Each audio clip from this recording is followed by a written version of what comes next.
Well, this is my 4th of July 2025 rant. A while ago, a particularly vicious meme showed up on my Facebook feed. The text read, the first slave owner in America was not only a black man, but he went to court to demand it. And next to that was an image of a black man labeled Anthony Johnson, pioneer of American slavery. Well, I only needed to look at that image to know the whole story for the vile bullshit that it actually is. It wasn't just that the image was clearly based on a photograph, which you didn't find too often in 1650 Virginia. It wasn't even that the man was obviously dressed in the clothing of the 1850s. It was who that man was. Lewis Hayden was born into slavery in Lexington, Kentucky, the legal property of a Presbyterian minister named the Reverend Adam Rankin. And when Lewis was 10 years old, thereabouts, the Reverend Rankin had a dream that he was being called to the Holy Land to help rebuild Jerusalem and to finance that sacred journey. Reverend Rankin sold all of Lewis Hayden's brothers and sisters. And then he traded that 10-year-old boy, Lewis Hayden, for a pair of carriage horses.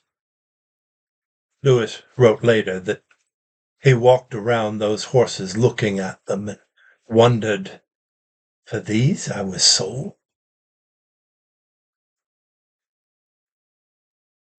But Lewis refused to give in, refused to give up. He fell in love with an enslaved woman named Elizabeth Harvey, and they had 2 sons together. One son died young. Elizabeth and Lewis buried him there in Kentucky. And then Elizabeth's owner, possibly Senator Henry Clay of Kentucky, sold Elizabeth and their son somewhere down south. Lewis never discovered where. Years later, he wrote, I have one son that is buried in Kentucky, and that grave is pleasant to think on. I have another that is sold. Nobody knows where, and that I cannot bear to think of. Saddened, Lewis still refused to give up. He fell in love with another enslaved woman, Harriet Bell. They lived together as husband and wife. He took her son Joseph to be his own. But they knew well how the shadow of the auction block always hung over every enslaved family. And so when they were offered a chance to escape, they decided to take the risk, making their way with the aid of 2 white abolitionists, Delia Webster and Calvin Fairbanks, from Lexington, Kentucky to the Ohio River, and then on their own across the river and from Ohio all the way north, illegal every step of the way, to Detroit, Michigan, and then across the border into Canada, where slavery was now illegal. And there, they were safe. They were secure as a free family. But they discovered that they could not accept that safe and secure freedom, while millions of people were still held in bondage below the border. And so they chose, all of them, to leave the land of freedom and return to the land of slavery, these United States. They settled in the heart of Boston's black community on the north slope of Beacon Hill. They bought a house there. You can still see it, actually. Lewis started a business as a clothing business. Harriet ran the home as a boarding house with the help of an Irish maid, and almost all their boarders were actually, by law, illegal immigrants, still the legal property of slave owners down south. The most famous of these were William and Ellen Craft. The Crafts had made their way in public, openly, with Ellen disguised as a young invalid white man on her way north for medical help, and Lewis as her loyal body servant, all the way from Macon, Georgia, over 1,000 miles to Philadelphia and then to Boston, and settled into that home on Beacon Hill. Their story became famous, so much so that when the United States Congress passed the Fugitive Slave Law in 1850, the Crafts owners in Macon, Georgia, hired 2 slave hunters, Mr. Knight and Mr. Harris, to track them down in Boston and haul them back into bondage. The story goes that when one of those slave catchers came up to the Hayden house attempting to capture William Craft, Lewis Hayden was standing in the doorway of the house with a pistol in one hand and a lit candle in the other. He said, "If you come any closer, I'll drop this candle into this barrel of gunpowder. I'll blow us all to kingdom come." It may not be true, but it is believable with Lewis.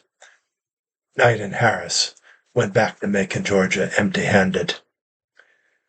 A little while later, Shadrach Minkins was arrested in Boston under that fugitive slave law, taken to hearing before the slave commissioner in the Boston courthouse. And that commissioner, would get paid $5 if he would declare Shadrach Minkins a free man, and $10 if he would declare Shadrach Minkins still enslaved.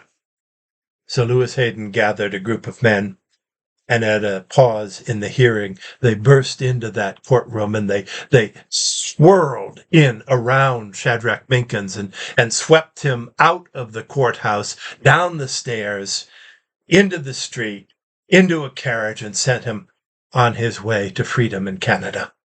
And Lewis Hayden did that, undisguised, openly.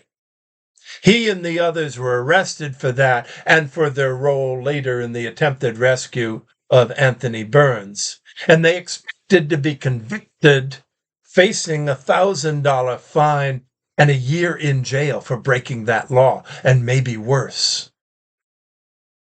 They were shocked when they were let go by a hung jury. It was only years later that Lewis Hayden discovered that a white abolitionist had slipped onto that jury for the sole purpose of making conviction impossible.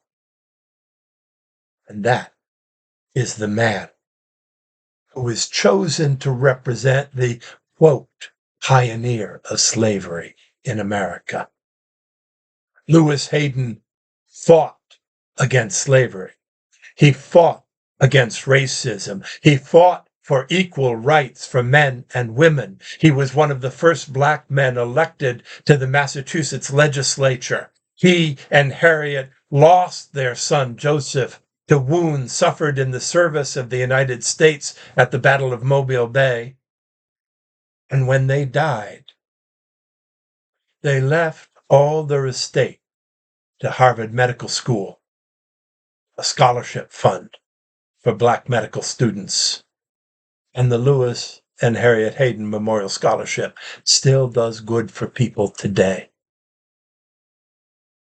So this year, I want to celebrate this 4th of July by lifting up from somewhat obscurity and from vile and malicious slander Louis Hayden, who dedicated his entire life, risking everything, to bring those promises of life, liberty, and the pursuit of happiness that were made in Philadelphia on that July 249 years ago closer to reality for all Americans. And to me, that is the definition of a true American hero. And that is my 4th of July rant for 2025.